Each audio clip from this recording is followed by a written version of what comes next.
C'est quand même grâce à Philippe que nous sommes là et que nous sommes donc la première filière dotée d'un centre national de ressources psychologiques.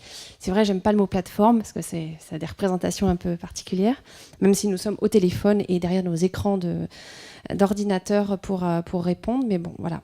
On est un centre national de ressources et dédié à l'orientation psychologique. Et on est là depuis combien ? Janvier 2015, donc c'est assez récent. Par contre, l'expérience de développement de réseau, on l'a depuis de nombreuses années, et notamment par l'AFM Téléthon. Voilà. Et c'est pour ça aussi que vous êtes là. Alors, c'est parti quand même de pas mal de constats. Le premier, c'est que les demandes d'accompagnement psychologique sont en plein essor. Elles viennent un peu de partout, à la fois des associations, mais aussi même de temps en temps des médecins qui ont dit nous, quand on sent qu'il y a quelque chose qui ne va pas, on n'a pas de psy sur place, qu'est-ce qu'on fait de ça ? Est-ce qu'on fait comme si on n'avait pas entendu ? Enfin voilà, on ne sait pas trop à qui adresser. Voilà. Donc les demandes sont en augmentation. La réalité, vous la connaissez sûrement. Il y a peu de psychologues dans les consultations hospitalières qui sont aussi souvent débordés. Par exemple, là, dans l'Institut de cardiologie, quand même, qui est une institution renommée, il n'y a pas de psychologue pour beaucoup de services, à part donc, pour les greffes. Donc c'est vite embolisé. Et puis les consultations publiques sont surchargées. Les centres médico-psychologiques en ville, il faut parfois 6, parfois on a été jusqu'à 12 mois d'attente, donc autant dire qu'il ne faut pas être pressé. Et puis d'autres nous ont carrément dit que en fonction de la problématique, c'était pas tout à fait leur champ. Voilà, ils étaient plus pour certains, pas tous les centres, mais étiquetés un peu psychiatrie, un peu lourd. Donc on est dans un entre-deux. On ne peut pas être tout à fait dans l'hôpital parce qu'il n'y a pas assez de psy. On ne peut pas être tout à fait dans la consultation publique parce qu'il n'y a pas assez de... Enfin, on ne sait plus où se mettre. Là, je parle du patient. Et donc, nous, on s'est dit, il y a une vraie nécessité de développer un réseau, faire appel au terrain, à tous les psychologues libéraux, parce qu'il y a quand même un réservoir de plus de 30 000 psychologues en France, que c'est triste de ne pas pouvoir leur orienter les demandes. Par contre, ce qui nous a été fait comme demande un peu spécifique, c'est d'avoir pas n'importe quel psy, parce que sinon on prend l'annuaire, on va sur Google, on cherche ou le page jaune et on trouve un psy, mais on a besoin, souvent les patients et les familles ont besoin d'être adressés à quelqu'un et dans une forme de communauté quand même de savoir, à des psychologues qui ont au moins des représentations, des repères, pas tout connaître, mais des repères sur ce qu'ils vivent. Voilà. Donc on a développé ce centre avec comme objectif de vous sensibiliser, c'est-à-dire de prendre les psychologues qui évidemment sont les plus motivés, c'est-à-dire que vous êtes là parce que vous avez un intérêt pour tout ça, et puis ensuite de les sensibiliser à ces problématiques comme Stéphanie vient de le faire, mais aussi avoir des repères médicaux pour savoir à quoi sert un médicament et de quoi on parle quand on parle de traitement, de restrictions, etc. Et les enjeux du test génétique. Alors, notre mission, c'est de faciliter l'accès des patients et de leur entourage à une aide psychologique de proximité dans la mesure du possible, c'est-à-dire près du domicile ou du travail, et une aide psychologique adaptée à ces problématiques. Donc, la raison pour laquelle vous êtes là en formation. Alors, nous avons 4 grands secteurs d'activité. Le tout premier secteur et celui qui nous occupe le plus de temps, c'est l'activité orientation, justement. Après, Claire-Cécile détaillera comment ça se passe en réalité, le cheminement, mais simplement, on passe par quelques entretiens téléphoniques avec les personnes qui viennent jusqu'à nous. On fait le point sur la situation, on évalue un peu la demande, et puis on voit vite vers qui on va les orienter, s'il y a besoin de les orienter, etc. Et en fonction de cette fameuse colonne psychanalyse, TCC, etc., on peut ajuster évidemment au plus près. Elle détaillera tout le parcours en question. Le deuxième grand secteur d'activité, c'est le secteur conseil. Et information, alors ça veut dire surtout du soutien aux professionnels et aux associations. Professionnels, ça peut être aussi vous. C'est-à-dire que quand vous êtes dans une situation un peu complexe, par exemple par rapport à un patient qu'on vous a orienté, vous revenez vers nous et au téléphone, on évoque la situation. On peut donner aussi des informations complémentaires sur des traitements ou des choses sur la maladie pour lesquelles vous avez besoin d'un peu plus de précision. On peut donner des avis d'experts sur des situations, notamment la rédaction de documents, éventuellement aussi venir en appui pour les recherches qui se mettent en place. Voilà, on a toute une activité autour de ça. Le développement de réseau, c'est ça, c'est-à-dire qu'on développe l'annuaire. Alors, de plusieurs manières, évidemment. Mais ça a été dans certaines régions où on avait assez peu de contacts. On a fait un appel général aux pages jaunes et on a vu les retours. C'est-à-dire qu'il y a eu des formulaires d'inscription qui ont été envoyés avec une lettre d'explication bien détaillée. Et on a eu pas mal de retours. Et à partir de là, on les a invités en formation. C'est ce qu'on a fait à Bordeaux. Et à partir de cette formation-là, on a vu ceux qui étaient effectivement jusqu'au bout très motivés pour faire partie du réseau.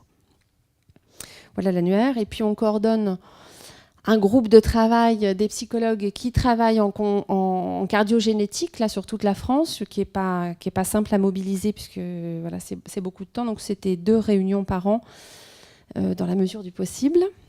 Voilà, où on essaye de discuter des pratiques hospitalières autour de ces maladies-là, des enjeux éthiques, des nouveaux outils à créer, par exemple des petits livrets d'information pour les enfants, etc.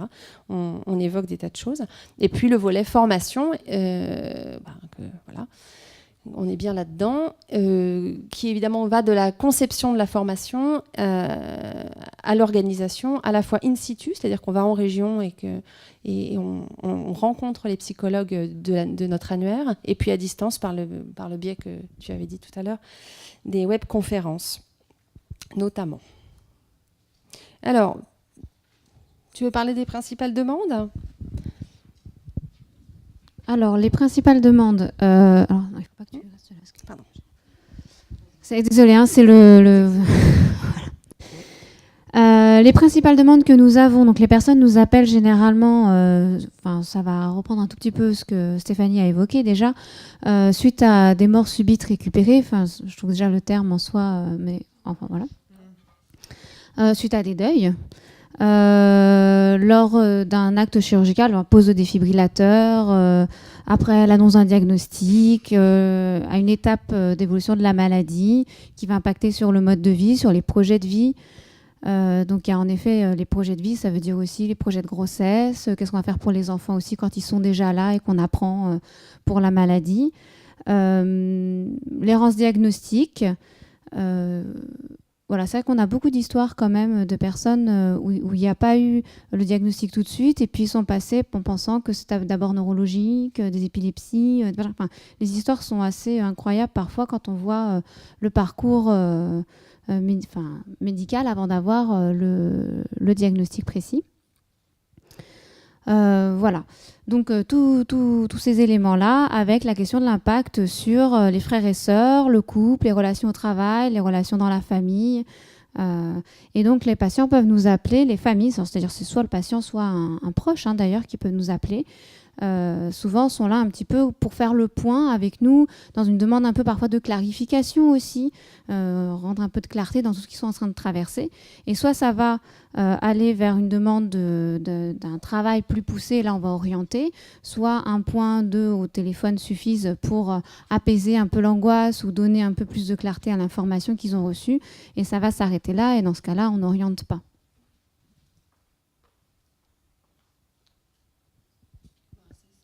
Oui, donc c'est la suite.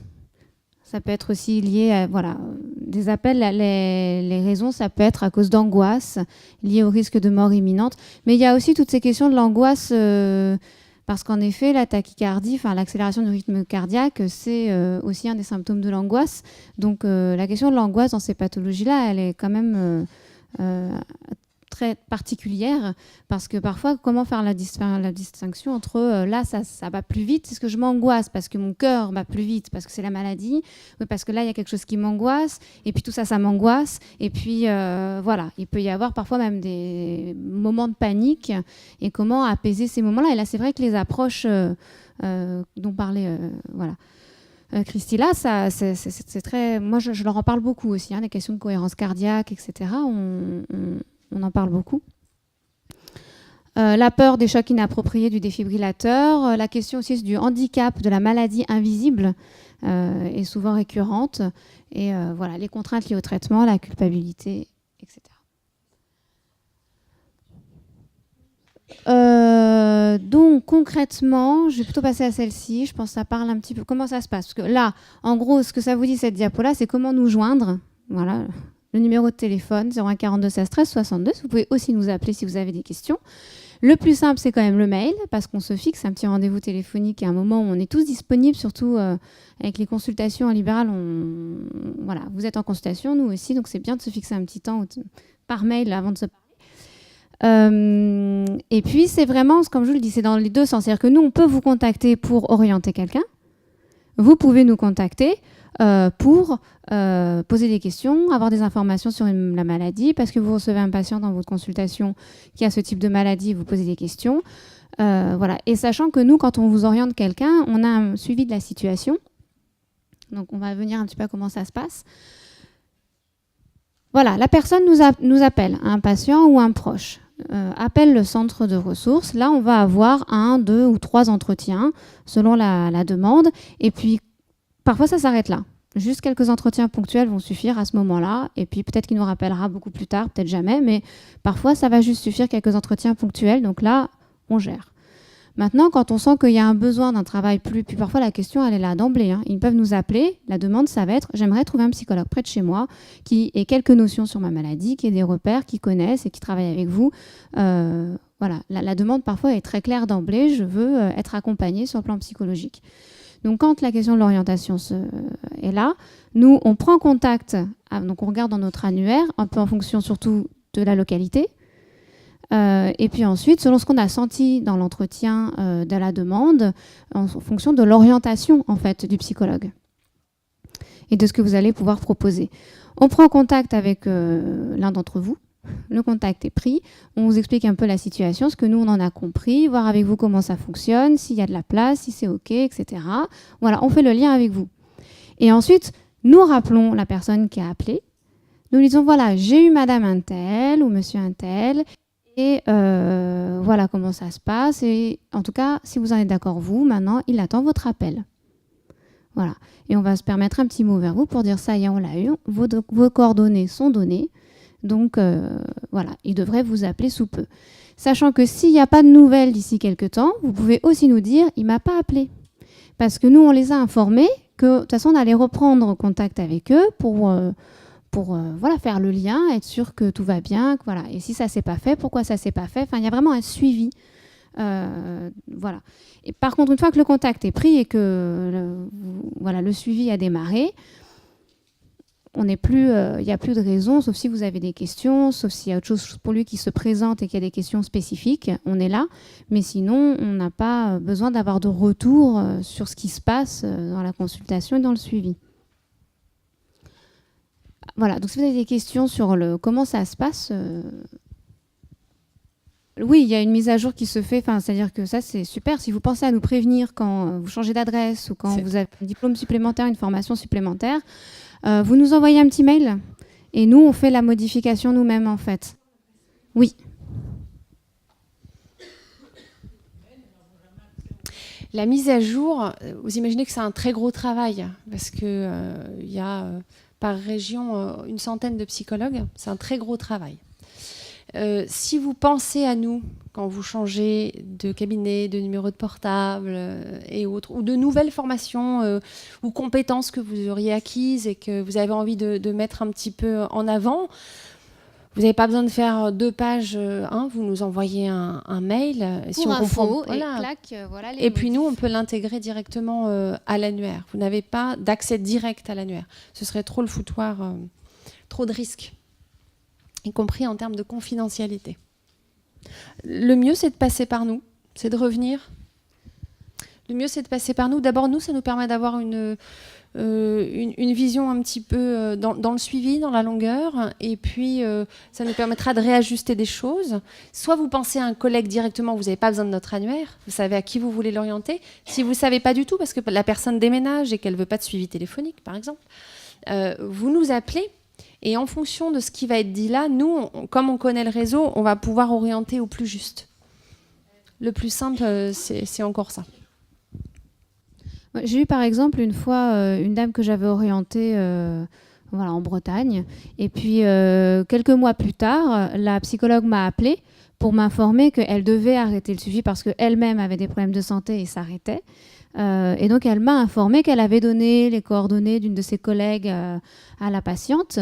Mais déjà j'ai été informée. Donc déjà pour notre annuaire à nous, pour l'enlever pour l'instant, en tout cas le temps qu'elle prenne soin d'elle, et si jamais elle reprend son activité, elle nous recontactera. Mais moi du coup j'ai été informée.